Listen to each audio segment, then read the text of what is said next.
I see some familiar faces, some new faces. So very nice to meet you here and welcome you here. And now without further ado, I'd say, let me introduce the first speaker to you. So we have two speakers. Talks will be about 25 minutes. You can ask your questions afterwards. Also for the people online, write your questions in the Q&A chat. And then I make sure we read them out loud and the speakers can answer them. And yeah, for the first talk, I have David with me here, a colleague of mine at DeepSet working on Haystack. He's an expert in all these different kind of advanced retrieval techniques and will tell us more about it. I think it's so thorough, it could even be like a survey paper at some conference. And if you listen carefully, you might get a few hints here and there for a challenge we run in December, the Advent of Haystack. So there will be a challenge specifically also about one of the retrieval techniques that David presents today. And yeah, feel free to participate then next month. Now with that, the stage is yours, David. Okay. Hello, good evening. Thank you, everyone. Thank you for being here. Also, hello, everyone who's online. I'll be the first speaker. And this is the first slide, as Julian mentioned, is the advent of Haystack. You have some challenges to do. There's a challenge coming every day or every second day. Feel free to have a look. It's fun, especially if you want to know Haystack. But anyway, going to my presentation, I will talk about retrieving with Haystack.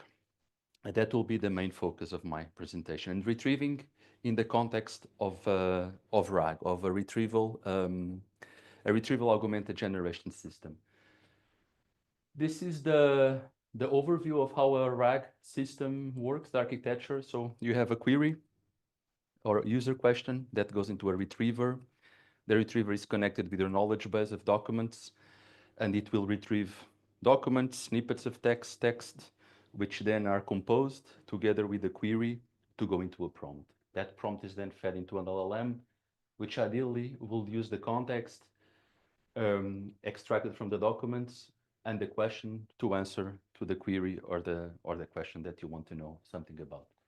But for today, we're just going to focus on one of these components, the retriever. Let's go a bit more deep and see what's inside the retriever. Typically, the baseline retrieval method works in the following way. You have your document, you split it into chunks, and then we index those chunks. And then during query time, you pass a user query into the vector database or the document store, depending on how you store the chunks of your documents. And then you retrieve the ones that match your query, either by computing some embedding similarity with your query or by filtering by keyword. And then you present those to the user by ranking them. And the typical approach is to rank by similarity with the query. And this is like the baseline. This is almost of all RAG systems at the beginning start with this retrieval approach. This is the first thing that you can build and gives good results. But maybe we can make something much more out of this simple approach. And this is the main outline for the talk. I will firstly present some classic retrieval techniques, many of them coming from the information retrieval days. I will present some of the new proposed LLM-based retrieval techniques. I will do a comparative summary, and then I will just present results of a small experiment I did with all these with all these retrieval techniques. So starting with the classical techniques, I will present 4 of them. Let's go into the first one, sentence window retrieval. As I showed in the first slide, this is the vanilla baseline retrieval approach. And in this case, the user query returns from the document stores 3 chunks, the chunk 1, 8, and 5. But the idea of the sentence window retrieval is that you can retrieve chunks before and after the matching chunk or chunks so that you can get more context. So in this case, what you will do, instead of returning only the 1, 8, and 5, you would return the 2, the 7, the 9, also the 4th and the 6th. So this would be a simple way to gather much more context about the chunks that matched. And the only prerequisite, which is something not very expensive, is that when you index your chunks, you need to preserve the order, so that when you retrieve chunk number 8, you need to know exactly which chunks are before that one and after that one, in the way that belonging to the document which was chunked. So you need to keep that order. But it's the first one, sentence window retrieval. Let's go to the next one, auto-merging retrieval. So here you have a different way of structuring how the document goes into the document store. The first thing that you have to do is you have to structure your documents in a hierarchical tree structure. You can do this in many ways depending on the type of documents that you have, but for illustration purposes, let's say that you first split your document into paragraphs, and then each paragraph you split it into sentences. And then the idea is that you're going to use all these sentences, or at the leaf nodes at the bottom of this tree, you use them for indexing and retrieval. Then the idea behind this approach is whenever you have a user query, it will only match the leaf nodes at the bottom of the tree.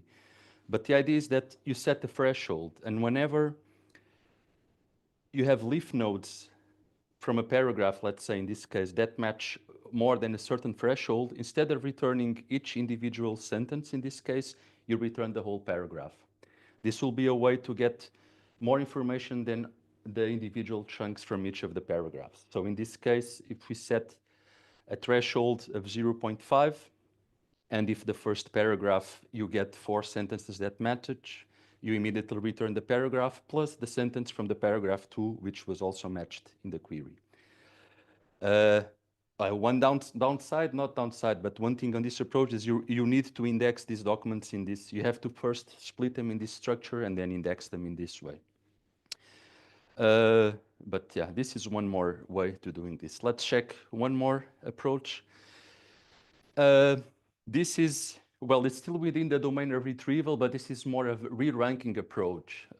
I kind of packed everything, different ways of indexing, re-ranking, and retrieval. I packed all inside the word retrieval, but let's see it. So as I said earlier, the classic retrieval technique will rank the documents based on the similarity that they have with the user query. But maybe you want to do something a bit more elaborate. Let's say you have you have multiple news sources that are reporting on an event, something that is just happening, and new developments occur, and every news source is reporting about it. And you have access to all these news sources. Probably what you want to do is you don't want to retrieve everything related to that topic that's already been retrieved, that you get repeated descriptions of the same event. You want to have the next development on this event, the next thing that follows this narrative. So the idea here is this is a way to also rank, taking into consideration how novel is this document based on the documents that you already retrieved. So this is a formula to rank the documents that takes in consideration the query and the documents that you already retrieved. And they can be ranked by this formula. So the idea here is that you have a query, you have already 10 or 5 documents retrieved, and then you want to order these 10 or 5 by how much they are relevant to the query, but novel to the ones that you already retrieved. Let's just break down the formula in a simple way. Let's look at this first part in square brackets. So the first term, given you want to rank it, you have one query and you have the first document that you want to rank. So in this case, you compare the similarity with the query, and then you compare it with the similarity of the already selected documents. In the first iteration of this will be 0 because you don't have any selected documents. But let's say this is already the 4th iteration. So you'll compute what is the maximum similarity of the document you are considering towards all of the documents that you already selected. And you want to max this because you have a minus sign there before. So this will penalize documents that are very similar to the ones that you already have. So you have these two terms, one to weight with the query and the other one to weight negative similarity towards the ones that you already selected. You have also the lambda parameter there, which essentially is just something like a knob just to say I want more weight to the similarity to the query, or I want more weight for the novelty towards the selected ones. And outside of the formula, you have the argmax, so that you just want to do this for all the ones that were still not selected. But essentially, this formula says that the goal is that a document should be relevant to the user's query and have minimal similarity to the previously selected documents. It's a way to rank by novelty. This is one way to rank the documents. I also included in the retrieval, but this is one re-ranking formula. So let's see one more, the last one from the classic, hybrid retrieval and re-ranking. This is a simple approach. I'm sure many of you are familiar with two ways of dealing with text. So I guess until 2012, 13, everything was single words, and each word was unique. Well, still unique, but it was represented by very large vectors, with each vector represented how much weight a word has in the document. The BOEM25 and TF-IDF vectors. You can still use these approaches, and these approaches work more as a keyword-based filtering towards documents. So the idea is you have a retrieval system that works in this way, and you have another one that works with embeddings. And the idea is that when the user query appears, you query both databases with the different approaches, and you have chunks from different from the different databases. Then what you can do, you can also re-rank the chunks, and you have this rank. Like, I guess one good example of they use this, imagine these e-commerce platforms where some customers they already know exactly which product they are looking for, so they will type the name of the brand or the model, and you get the documents that relate to that product. Others will make just more a textual description, and for that, it's better to have the embeddings to match. That could be one potential use case of these approaches. And with this, we are done with the classic retrieval methods. Let's have a look more into the ones that now use LLMs to perform retrieval. I will present three. The first one is the multi-query. So the idea here is when you see the user query, you can use an LLM to do two things with the query. You can do expansion or you can do decomposition. Expansion essentially meaning finding synonym queries related to the one that you wrote so that you can increase retrieval. LLMs are good at that. You just have a way to rephrase what you're looking for, your question, with maybe other words that are more expressive, and with that you can increase recall. One other way to use the multi-query is by decomposition. If you have a very complex, long question, you can ask the LLM to decompose it in single independent questions that later can be combined to give the answer. But so what you do after, you have one query that is transformed into multiple queries. You also can consider the original query or not, as your choice. And each query is used to make a new individual retrieval process. And that's what you do. At the end, again, you can choose if you want, you can re-rank the documents and then present the documents to the user in a re-ranked way, or you can just present them all aggregated in a single list. It's one technique that you can use at the end, the re-ranking, if you decide so. So this is the multi-query approach. Let's see one more. So the hypothetical document embeddings. This was something recent proposed on the paper from 2022, or 23, I'm not sure. It has some similarities with the multi-query approach, but here, instead of using the LLM to generate similar queries or decompose a complex query, you will ask the LLM to generate an answer to this query in the form of a document. Well, an answer that then you can consider as being a document. Ideally, something short, not a big document, but imagine that the LLM can give three different extensions, answers to this question. And what you can do after is to embed these documents, these hypothetical documents, and you end up with one vector for each of these documents. What you do after is you take an average pool of these vectors and you You see a new vector which is made up from the 3 vectors that were initially created. And then essentially what you do is, instead of using the original user query to query the document store, what you will do is you will use this new average pulled vector from the documents generated by the LLM to query the document store. It's a simple approach, but gave good results. Imagine this can be something that can translate when someone is typing something complex in a very specific domain that maybe you don't know the vocabulary. You can have some reformulated answer that then can go more into the vocabulary of the domain. Think about medical domain, for instance. Let's see one more approach for LLM-based indexing. This is called document summary indexing. The idea here is to use the LLM again for indexing, the indexing step. And what you do here is you use an LLM to generate a summary. So you have a document. For each document on your knowledge base, you have to pass it through an LLM, and the LLM will give a summary. I'm sure here, depending on the LLM or the prompt you give, you can have a very complex summary or you can have a short summary. That's for you to decide. But the main idea is to have a summary for each of your documents from your knowledge base and to index all those summaries. Then you also do one more thing, which is what we do on mostly all of the approaches, which is to split your document into chunks and create a parallel vector database which has the chunks. So at the end you have two document stores. You have one which has the summary, and you have another one which has the chunks.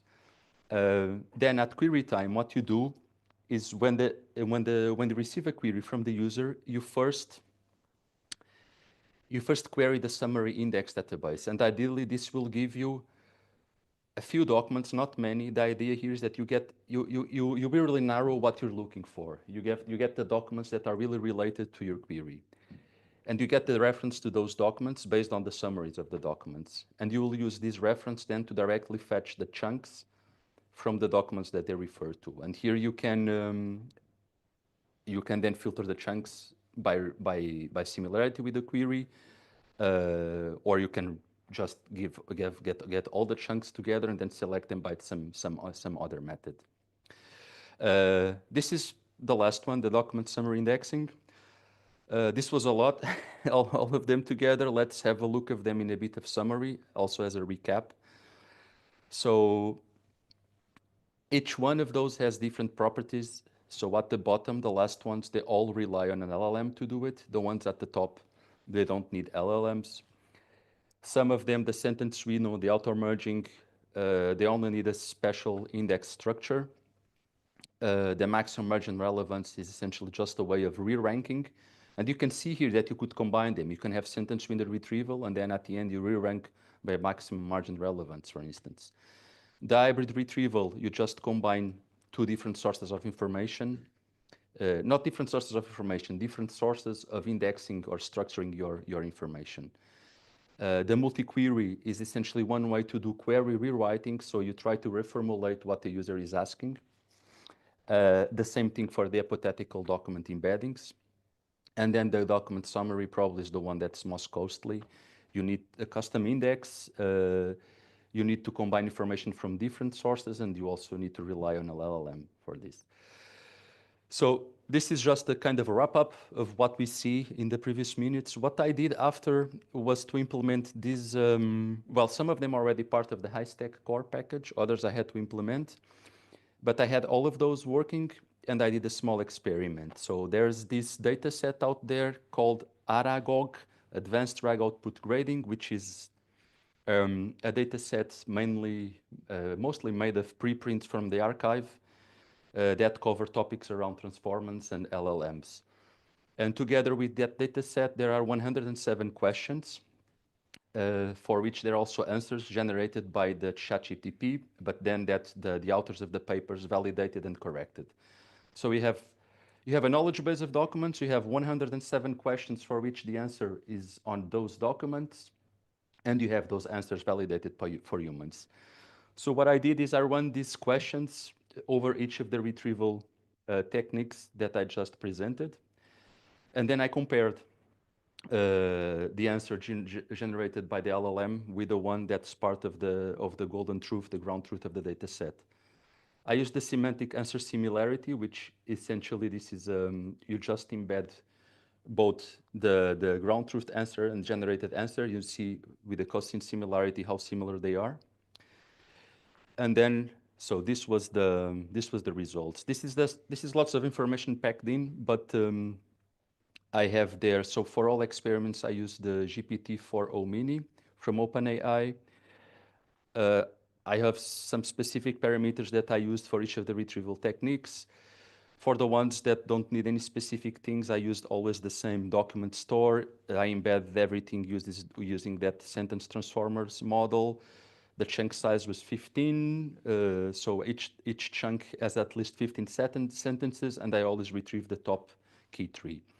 So if you look there in a bit of detail, you can see that the sentence reader retrieval, although is very simple, achieved very good results. Like it's only 3 percentage points below the best approach, which was the document summary indexing. But most of them, the scores are not very far away. But anyway, I was curious to see that even simple approaches usually give good results, not very far away from very sophisticated and costly approaches. But anyway, this was more of an ad hoc experiment. I just wanted to get hands-on on these retrieval techniques, to have them implemented and seeing them running. Of course, this needed to be like squeezed with parameters and more runs to really see what's going on here. Some error analysis. I didn't do any of that. I just wanted to see all these things working in Haystack.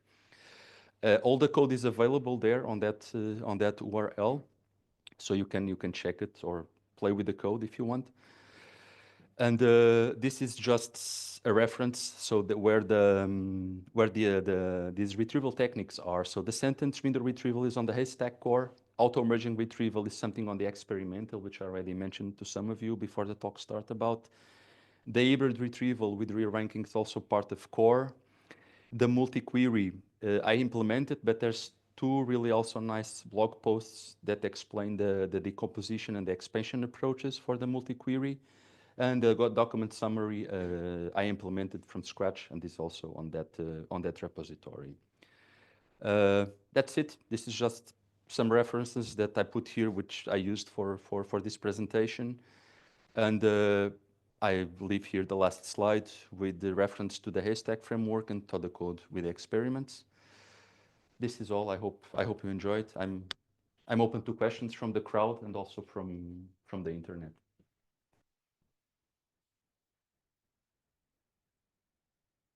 Well, thank you, David. I think for the online people, we best to repeat the questions, any questions that are raised here.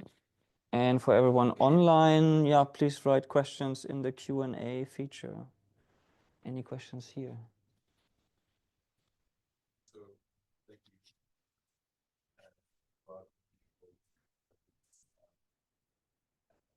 So I guess like at the end of the day, the retrieval technique you should choose it based on the use case. Like some use cases are very like specific keywords, which like in case the keyword with the hybrid approach might be useful. Some other use cases you alluded to it with the one case of this auto merging, or if you have a lot of the first one, if you have a lot of similar documents. One retrieval is useful to use over another. Did you kind of go over the results you got for the particular tests, and did it kind of make sense, those numbers that you got, those final scores that you showed a few slides ago? Okay, the question is for those at home is if I went through the results and if there is like a sense or connection between the retrieval approach and the type of data set. No, I did not. This was more ad hoc experiment. The data set I had was PDFs, preprints. Some of them have these 2 column sides, and when you pass them to text, might not be perfect. You might lose some information there. My feeling tells me that, for instance, one approach might not be the best. Like if you structure this with the auto-merging retrieval, usually have very short sentences. And I mean, maybe you can do the auto-merging retrieval, but you split that by paragraphs of the paper. But for that, all the papers need to have more or less the same similar structure, or you need to find a quick way to identify the sections. I guess at the end, these things depend a lot on you, on the type of data you have, the use case, like what kind of people are going to use this, what kind of queries are they sending in, and how much time or money you have to try out all these different approaches, right? I guess at the end, that's what I would think about if I had to put something like this into production.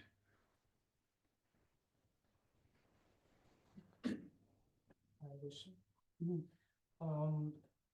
In this table, if you can go back, you used GPT-4 or Mini for what exactly? For prompting after you retrieve the documents, like the parts. Yeah, yeah. But then that's not because the actual ground truth was made by GPT-4, right? And GPT-4 Mini is quite, I would say, weak in compared to GPT-4. That's one thing. And second thing is also, I was wondering, you are comparing the answers, right? Generated by both. Yeah. And that you did using cosine similarity. But I think using an LLM would be better, right? Instead of cosine similarity, it kind of depends on how good the model you are using to get the variance. It's just I maybe can give more accurate evaluation. Okay. Yeah. So one observation was that so I used the same, well, not exactly the same, but a variation of the same LLM model on which the questions for the paper generated, and also to generate the answers. Yeah, it's true. I could have put here another LLM to use. I just used that paper because it's one of the few data sets out there that's easy to use, and I've been playing with it. So it's the baseline data set that I go for these experiments. The second question was more about, instead of using the semantic similarity to measure the results, to use an LLM. Oh, my personal opinion, I'm very skeptic about using LLMs for evaluation. I don't trust it. So if I have the ground truths, I would even maybe, if it was really like a system to go to production, given that it's only 100 questions, I would even sit down with someone else and let's see it by hand, which of the retrieval techniques does it better. Yeah, would be the best. Yeah, using the LLM for evaluation, it's like, because you run that 100 times and only like maybe 85, 90% of the times this gives the same answer. All the others vary. And that for me makes me, I don't know, with a bit of data science background, it feels a bit weird. If you don't have any annotated data, anything, and you want to have a feeling or just a small understanding how things are, might be a good initial approach, but to make a final decision, probably I would always go for something more robust. Or combine both, yeah. I have one question from online, from Naveen. I read it out. Thank you. What would be the ideal approach when queried on a data store to get the summary or insights? Example, if a dataset is a list of customer orders and the query is like, can you get me the orders that are pending? Well, I imagine that if the orders are pending, you have a structured way to say that, and maybe you can do it with SQL, no? Yeah. That's my first feeling, but I don't know the data. I maybe when he says the orders are pending, he knows by reading the text that they are pending, and it's not in such a structured way. I don't know. You probably have to understand, like, if everything is text and you have embedded, you have to understand what query words are embedded in a way that always end up closing the space to something that's pending in the textual description. That's what I would try to look out for. Yeah, text to SQL could be Or a text to keyword, SQL, yeah. which is, I mean, yeah. We have another talk later on, so let's see. Lan, one more question, I think, for time reasons.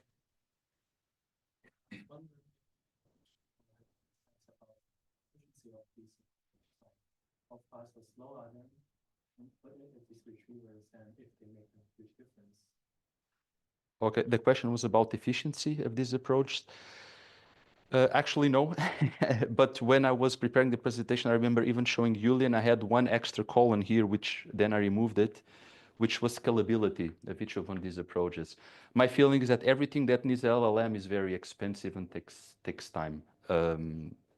Like imagine for the document summary, each document that you have needs to go through an LLM and needs to have a summary of it. And then imagine that the document is so big that doesn't fit the context of the LLM. You have to do that recursively by batches and keep the summary and send the remaining of the document and do that in iterative way. So I would say that if you want to see the baseline, to make a baseline system before trying any of these things is go for a baseline RAG or the sentence reader retrieval, something like that. And then you have a feeling. And then depends, again, money and infrastructure and time, how much you want to invest on the system and money to spend to see how much the results go up. But for me, everything that needs the LLM, either for indexing, you need it's going to be much more expensive. And depending then if you can query the LLM in a sync way or make batches, if you can have the extreme case that you can only do one call per time to the LLM, so you have to wait and do again, that will be take loads of time. Okay, then let's thank our speaker again, I'd say, out of time reasons. There's one more question online about papers. Maybe you can answer that in the chat. I will, okay. And we need a minute, I think, to set the laptop up, so feel free to grab another drink or some small snack. David, can you share the slides? Was one question. So we will upload the video recording also on YouTube. And I think there in the video description, for example, we can link the slides. Okay.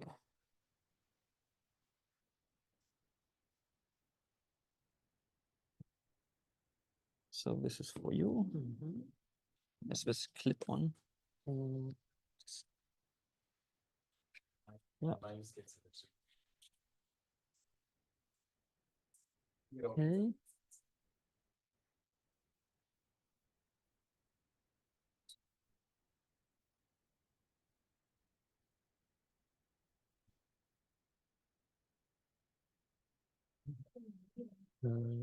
Just a second.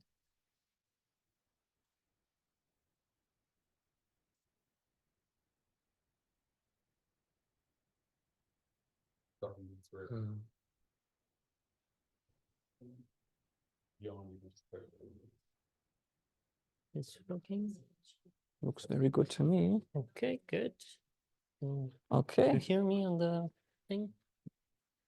Yeah, I can also double check, but okay, I think we're ready. Then let's start with the second talk. Next to me is Oren. Oren volunteered to give a presentation. So he messaged me, I think, a couple of weeks ago already, right? With 2 ideas what to present.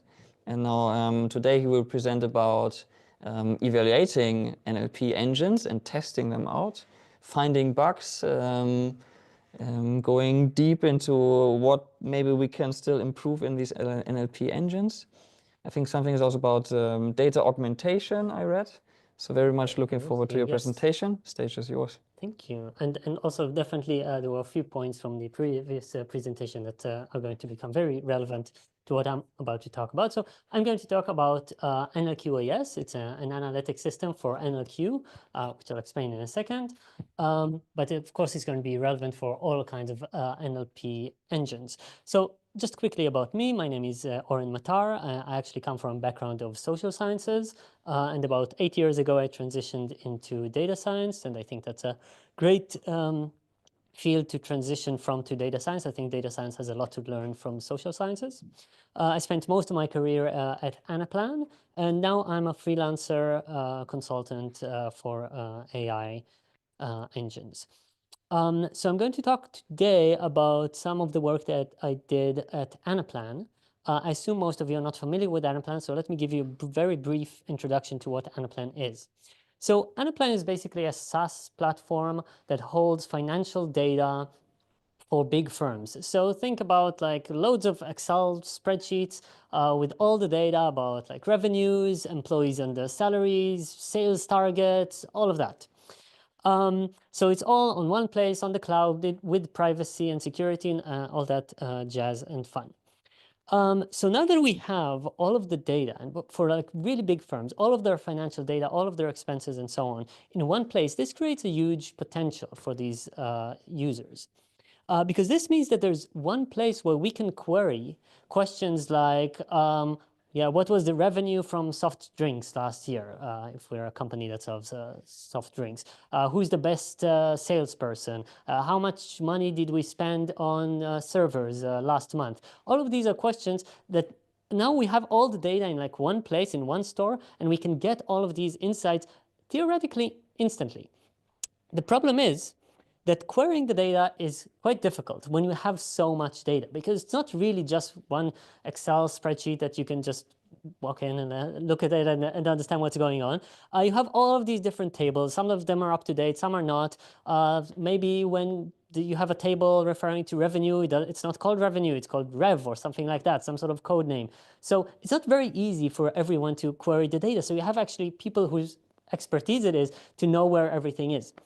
But it would be really great if we could get to self-service analytics, where everyone can just ask a question, and if it's within their permissions to see this data, they can get the insight very quickly. That would be super powerful. So what we are talking about basically is NLQ, natural language query. How can we take a natural language and convert this into something like an SQL, can be any other structured language that we can use to query the data. So how can we do that? Well, I'm not going to talk about that today at all. Maybe we're going to use an LLM. That's a fine engine to use. Maybe you want to build like a rule-based engine. Maybe you want to have 1,000 employees eagerly waiting for every query that comes in and translating it at the spot. That's not what I'm going to talk about today. I'm going to talk about testing and analysis of these engines. So maybe you have several engines, could be several LLMs or different approaches, and you want to compare them. You want to know which one is the better one to use. Or maybe you have one and you want to know how well it's doing, what are its failure points, and then you can do some research and figure out what to improve in it. That's not an easy task, and sometimes I think doing really good testing and analysis to understand where your engine fails, it can be more important in a sense than getting like the best engine, because every engine has its failure points, has its weaknesses, and if you don't know what those are, you can't really improve on them, and you don't really have the transparency, and then the transparency to your users to know when it's going to fail, and then maybe you can direct them to use the system in a different way. So testing and analysis can be as important, I think, as the actual engines. So what can we do? Well, the naive answer is, okay, let's just create 100 queries by hand. I'll write the query in natural language, I'll write the SQL query, and now I can take any one of my engines, run them on these queries, and I get an accuracy score. Okay, so my LLM is 80% accurate. Okay, that's nice. That's a nice baseline, but I think it doesn't do enough justice to the idea of testing and analysis and evaluating our engine. So I think there are three main reasons why testing NLP systems is particularly hard. The first is that language is just incredibly diverse.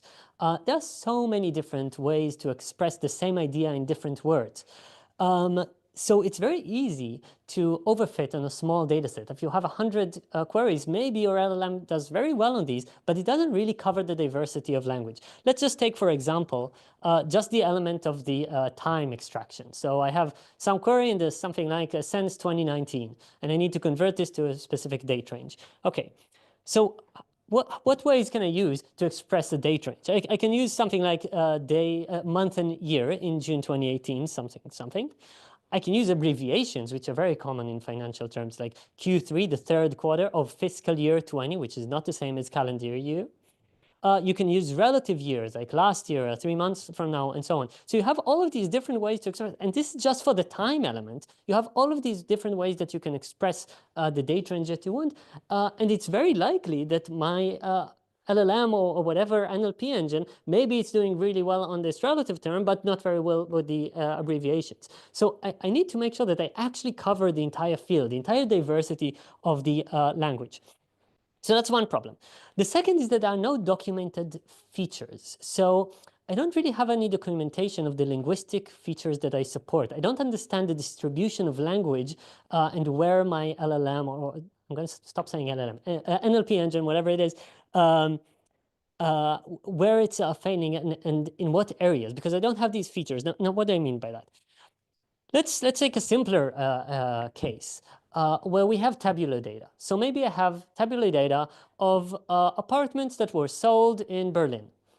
Okay, so I have like the price, and I have the number of rooms, and the neighborhood, and the size in meters squared, and floor, and so on. If I have this sort of data, I can maybe train a model on this. But also, when I come to test my model, I can get a lot more insight into what is this model really doing and where is it working? I can look at this and say, do I have all of the relevant neighborhoods in my data set? I can do like this sanity check. I can look at the distribution of the size of the apartments and see, okay, I have no apartments that are bigger than 100 meters squared. Okay, that means that my model may be really good for the data set that I have, but when I see an apartment that's bigger than that, I don't know if the model is going to fail. So I can now sort of map out where my model will likely succeed and where it is not going to succeed. And I can see maybe its accuracy is higher in one neighborhood and not in another neighborhood. I can get a sense of what's going on because I have all of these features. But with NLP, we don't really have these features. I just have the query, and I have the SQL that I need to translate to. So it's very difficult to get an understanding of where my engine is doing well and where it's doing poorly. And the last problem is if you look 20 years ago, most of NLP work was very rule-based. So people would program feature by feature the features that we want to support. Nowadays, because it's all LLMs and black box models, we don't do like unit tests for every new feature that we want to support, every linguistic structure that we want to support. So we just throw it on this black box and we kind of hope that it's going to work. So we don't have the same transparency that we had when we 20, 30 years ago actually programmed every rule by hand, and we could get a better understanding of what's going on. So those are the problems, and that's why we came up with NLP-as, the analytic system for our NLP problem. This is an engine agnostic system, so as I said, it can work on an LLM or any other system that is meant to find the limitations of this NLP engine and give us more transparency and basically documentation on the success of our engine and with the kind of features, the kind of linguistic challenges that it can support and where it does well. Obviously, I'm going to explain these principles as they pertain to the NLP problem, but I think the same principles apply to many different NLP problems. So what are the principles of this NLP systems? The first one is the automatic generation of a test set. So as I said, we can generate by hand like maybe 100 questions, but that's not enough. As we've seen, it doesn't really capture the diversity of the language. This is why we can automatically generate a much, much larger data set. Now, how can we do that? Well, if we think of what we are trying to accomplish here, we're trying to translate to SQL. Now, what are the elements of SQL, of the query that we're trying to build? Well, there's a table name, okay. There's the columns that we're trying to select revenue and profit from this table name. There's a categorical filter, maybe there's a time filter. There could be other things like a group by, aggregation function, and so on. But we can basically map out these few elements. Now, if we have these mapped out, we can sort of reverse engineer the query. So if I want to build an example automatically, what I can do is first sample one of the tables randomly. So as I said, I have a database of all of this financial data of my customers. It could be like real database or just a mock that we use for sales. But I have loads of these different tables. So I can randomly pick one of these tables. Now I can look at the columns of these tables and I can say, okay, so let's randomly pick salaries as the target column that we want to select. And let's pick a few categories from it. And let's randomly pick a time range and so on. So I can pick these different elements of the SQL query that I'm about to generate. And I can just get them randomly, sample them from the data set that I have from the database. And now that I've sampled these elements, obviously I can just take some sort of structure of a phrase with these blanks and just fill in the blanks, and I get a sentence and what is the salaries, group by role, and so on. And I put different things there for every sample that I make. And obviously I can create the SQL in very much the same way, just a different structure. And now I can easily generate a table like this with as many examples as I want of a query, these elements, and the SQL that is made from them. So basically what I'm doing here is I'm sampling from the entire space of questions, of queries that the user might be interested in, because I have all of these different revenue, sales targets, whatever, salaries. I have all of these different terms, and I'm sampling all of the questions that someone could potentially ask. Give me this column, group by that column, aggregate using a sum or something like that. I'm sampling from all of these, and I can sample as many as I want. So that's great, but there is one problem, and that is that this is kind of a very rigid way of producing these examples. So if you think about it, if I have this example here, there's a query, what was the revenue in 2020 in New York? Okay, where did the word revenue come from? So I sampled it randomly as a column name from some table. And that's why it says revenue as a column there, and that's why it's revenue in the SQL. But it has to be revenue, it has to be the same word in the SQL and in the query that I generated. Now that's not true to real life, because in real life, a user may ask what was the income, which is kind of synonymous to revenue.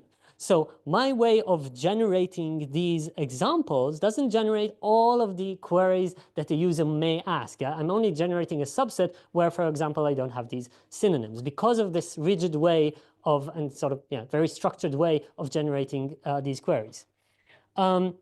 So I'm missing a lot of the diversity of language. I'm not adding any synonyms. I'm not adding typos. I don't support lots of these difficult and complex grammatical structures. So what can I do about that? Well, the first thing that I can do is pretty easily just add those in. Like, it's not too difficult to write a piece of code that takes a query and just randomly replaces some words with it in the query with synonyms, right? It's not difficult to find like a synonym table and to find that revenue is synonymous with income or whatever. And now I can support these synonyms. Obviously typos, grammatical structures, and so on. So I can sort of I can think of the different features of language that I want to support, and one by one add a piece of code that randomly adds these features. And that's a very good solution. Of course, it is limited by my imagination. So that's good. But one thing that I can do better is use the LLM superpower. So from my experience with LLMs, they can be pretty good with maybe converting text to SQL. They can be fine with coding, but the one thing that they're really never fail me with is, like you also mentioned, rephrasing. I have an email, I did not write it very well, not very good English, and I give it to an LLM, hey, can you write this in different words? And they give me an answer back, and rephrase and contains the same meaning, but in different words. So I can go to my favorite LLM and say, hey, here's a query. Can you say the same query, but with different words? So I have the query that I generated automatically with the system. What are the salaries, grouped by roles, and so on. And the LLM gives me a few different queries with the same meaning. So it replaces the term group by with a breakdown, and salaries with how much were the employees earning, which is great. It's like a completely different grammatical structure and different words, but they have the same meaning. Roles is replaced with a position, and so on. So that's great. So now I can take my data set that I generated automatically, and I can take this query that I generated. I know that the meaning remained the same. So the columns that I select, the categories, the group by values, and so on, basically the SQL that I generated for that automatically generated query, that remains the same. But what I can do now is add these LLM generated queries and give them the same answer, the same SQL basically. So now I enriched my data set with a lot more. So this is where the data augmentation comes in. This is what I'm saying is that LLMs are really good for natural language data augmentation. You can take your data set and multiply it and enrich it using an LLM, so you cover more of the diversity of language. So obviously, I'm talking today only about this analysis system, this analytic system and evaluation. But as a side note, you can use the same technique if you're going to fine-tune or train any kind of model. If you have a data set, you can use an LLM, enrich it, and then if you train a model on that data set, it'll probably be a better model. Okay, great. So now I can create this huge data set. I can take any of my engines, run them on this data set, and compare the actual results with the correct SQL that I have. But that doesn't give me a lot, because now I'm just going to be looking at the results and it's, okay, so this engine has 63% accuracy and that engine has 68% accuracy. Okay, I guess I prefer the 68, but what is going on here? Like, why is it failing? Where is it failing? What are the issues in these engines? That's what I really want to know. So this leads me to the second point in this NLP analytic system, and that's building an attribute-aware test set.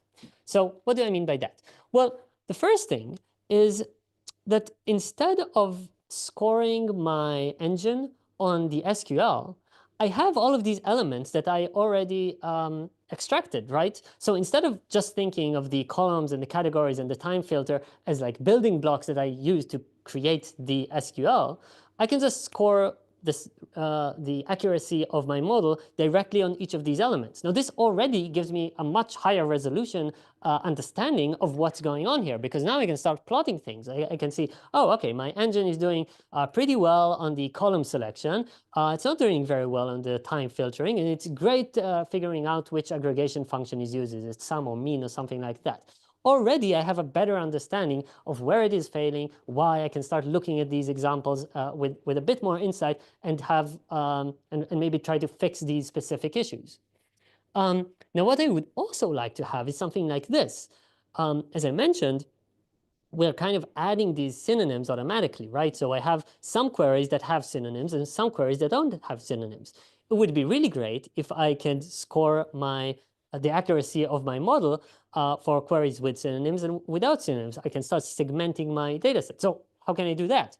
Well, that's actually pretty easy, because if I have this data set and I have these columns for categories and so on for each query, well, all I need to do is add one more column which says synonym. That's a Boolean. Are we using a synonym here? Yes or no? And now I can, I mean, this is pretty basic code that you can write and get this automatically. You just have to look at whether the word that is used in the columns, like salaries, does it appear in the query? If it appears in the query, then you're not using a synonym. If it doesn't appear in the query, then apparently you are using a synonym. So that's like a one-liner, and now I added a new feature to my table. So now I can use this feature to, again, create these sort of insights and understandings of where my engine fails, what are its weaknesses and what are its strengths. But what if I didn't have just one? What if I had loads of these attributes? What if I started creating tens of them? Am I using a synonym for the columns? Am I using a synonym for the categories? Is the query phrased as a question or just as like a command? Give me the revenue for 2020, or what is the revenues 2020? That can be a feature. That's like a linguistic feature of that query that I can have as another Boolean here. Does the time element have an abbreviation, like I said, Q2, or a relative term, like last year or 3 years from now? What is the query length? All of these are features that I can add, and basically most of them I can just write a very small piece of code that I can deduce and create this huge table of linguistic features. What have I done here? Basically, I've done what I said in the beginning that I really like about tabular data. I made natural language into tabular data. Now I have all of these features. Now I can understand the distribution of my data set, and I can see what is missing and what is not missing. And you give me something like this. I'm a data scientist, so you give me this, I'm having a good time. I'm going to start plotting things. I'm going to see, okay, what is the success rate relative to the query length? Take any one of these Booleans and see the accuracy with the Booleans. Start creating lots of features when you have two Booleans together. Like, there's so much that you can do. You give me a few hours with a data set like this, and I give you a lot of insights on which of your engine is doing better for which segment of your data set. Obviously, this is not just to score different engines, but also to get a better understanding of what you actually have in your test set. So, like I said, maybe in our apartment sales data set, I can see that I don't have any data for apartments bigger than 100 meters square. So that tells me something about the limitations of my test set, basically. That's a limitation that I should know.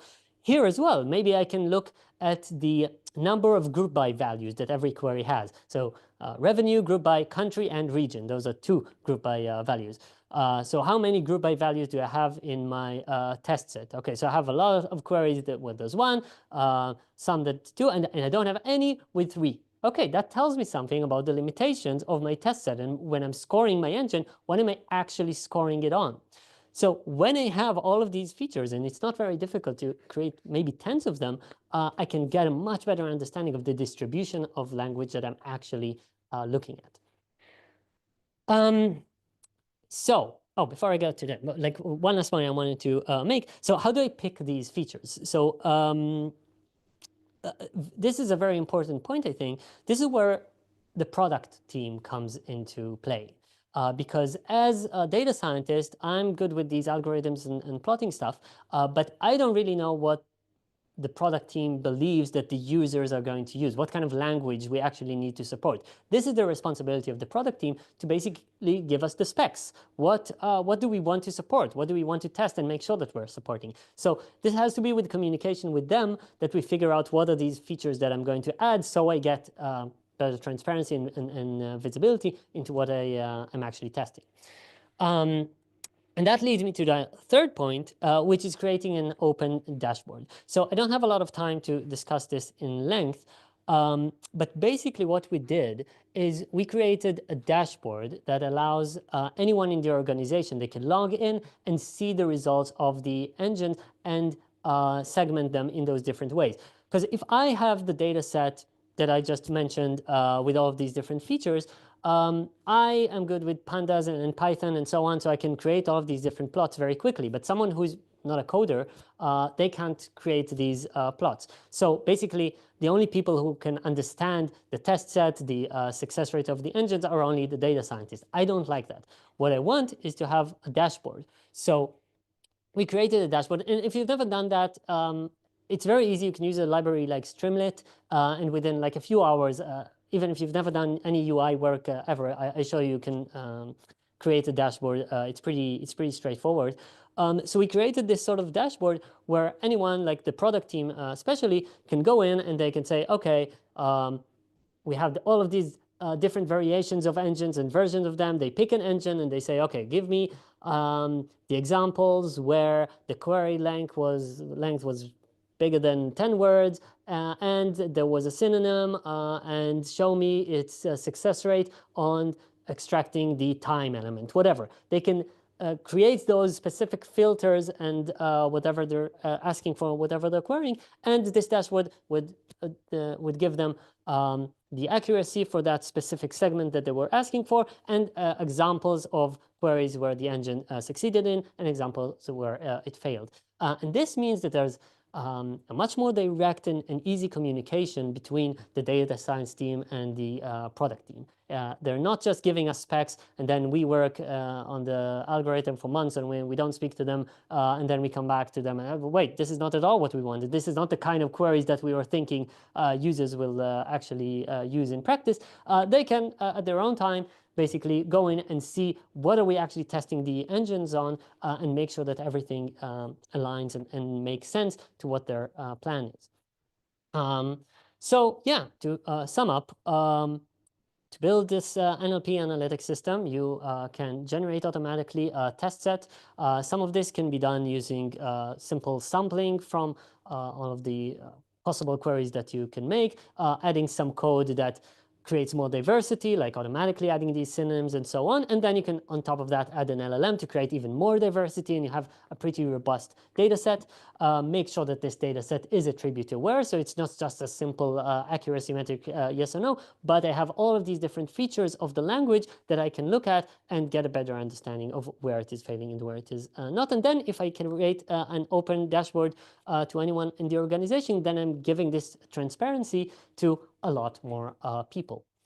And if you do all that, then you basically get documentation for the linguistic features that you support. You have clearer research directions because you know the weaknesses of your engine and therefore what we need to work on and improve. And you have more accuracy metrics. It's not just, okay, which engine do we want? The one with 63% or 68? I have all of these different metrics.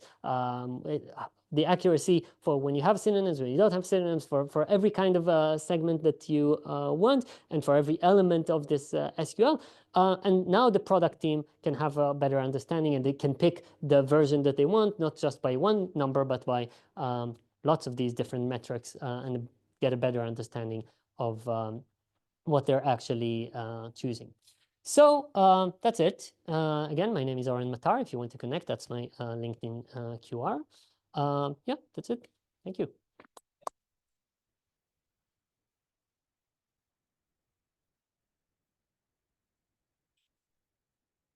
Yeah. How do you make sure that the features extracted from the question matches the column names? Is it just the paraphrasing from LLM? Again, that the features extracted from. Let's say what are the revenues of the year 2023?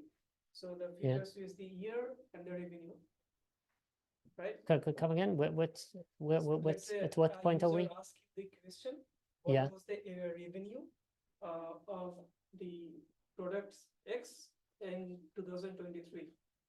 So you get three features: product name, year, and the revenue. What if the column name in your SQL table is not revenue, is income? I'm not discussing that. as I said, like I'm not going to talk about like that's obviously a big question, but you can use any engine. I'm just talking about the evaluation system. Obviously, that's something that I want to make sure that my engine can support, that I can support these synonyms. So what kind of engine am I using? Maybe I'm just using an LLM, and I hope that it figures that out. And so, you know, the most naive way to do this is to use an LLM, give it the query, and also give it the schema of the tables that, and say, okay, this is the query. You have all of these tables, and now pick the relevant columns from these tables, and maybe you have to filter the just a subset of the relevant tables, and then you hope that the LLM works well.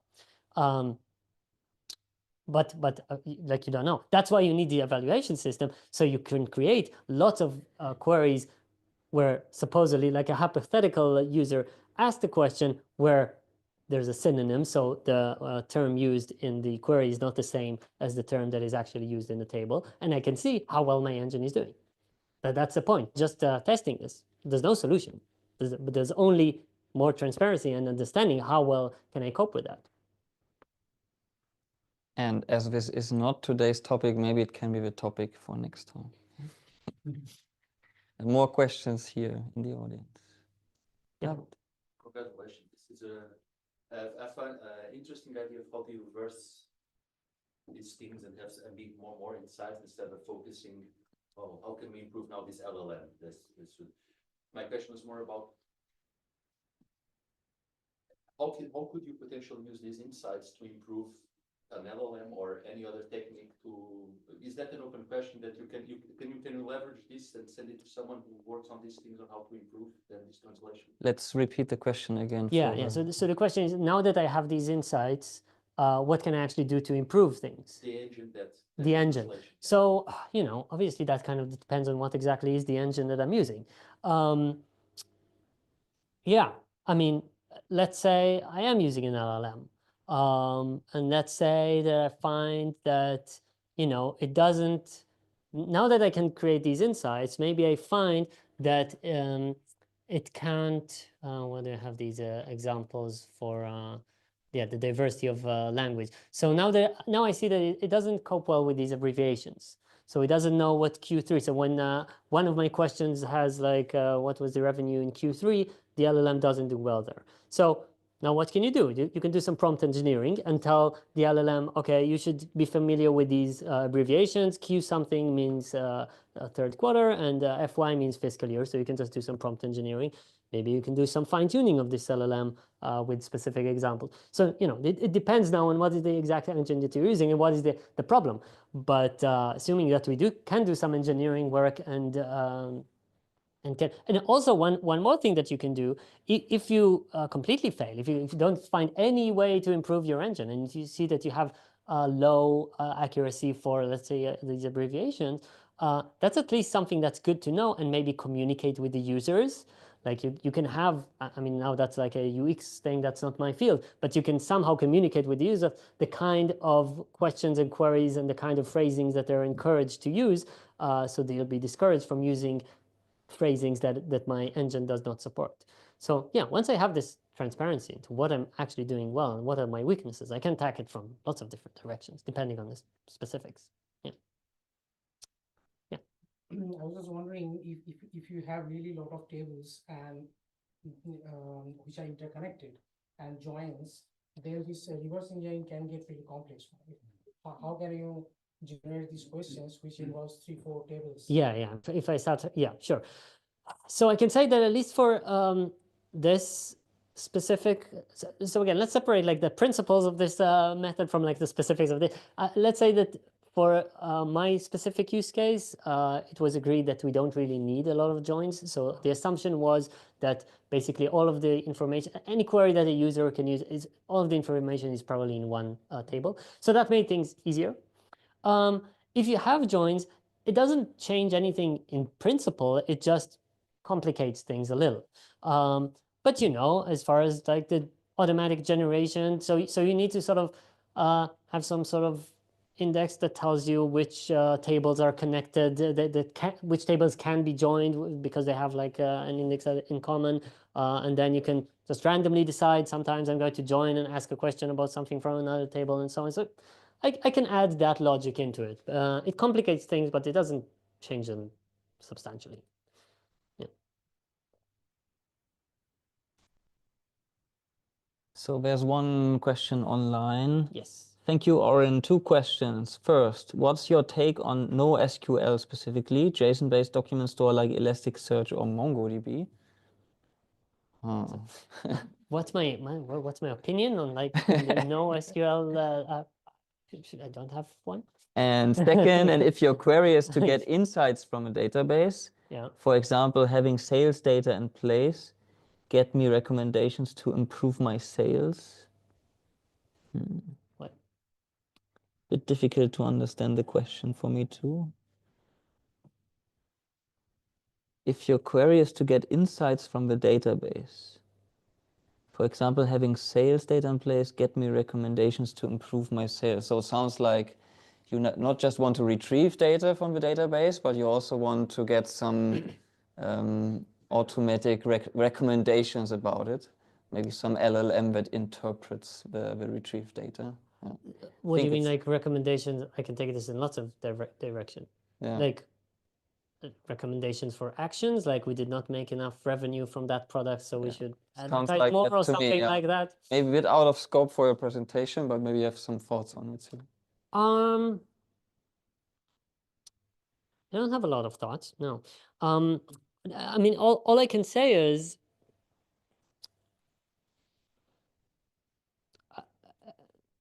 to put this in the scope of the presentation, I think it's important when we have those features to still develop these metrics and evaluation systems. And I see a lot of people today, it's so easy with these LLMs to forget about having a test set at all.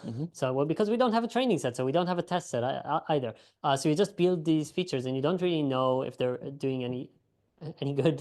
What percent of the time are they accurate? Maybe you do like manual testing for like 5 minutes and you get like the gist of it. So all of that I can say is if you want to add these features, that's fine. You know, have an LLM, look at the results of the query and give some recommendations and interpretations and suggestions for the causality of why we see this specific results and insights. That's great. But make sure that you also develop some sort of system where we have at least a few hundred examples of insights that would make sense and that would make sense and that I can compare and I can actually test this engine and see if it's giving me any insightful insights, if it's giving me anything worth the effort. Yeah, that's all I have to say. It's a little more difficult with something, you know, as vague as, you know, giving me insights. But I think that's part of the work of a data scientist. Okay, so now let's take that and break this into elements like we've done with the SQL. It's a little easier with the SQL than it is with these insights. But can we think of what kind of insights we want? Can we break them into elements? And then can we do this work and create this data sets of insight and its elements and the features and so on?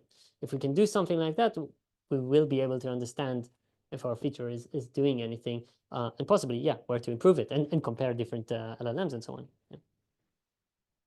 Okay. If there are no more questions right now, then thanks again to you for the presentation. Yeah. And this concludes the presentation part of the meetup, but we have the space for some more time. So feel free to stick around, grab another snack. And for everyone online, this concludes the call. So I just close the video call. Thanks for joining and hope to see you again soon. All right.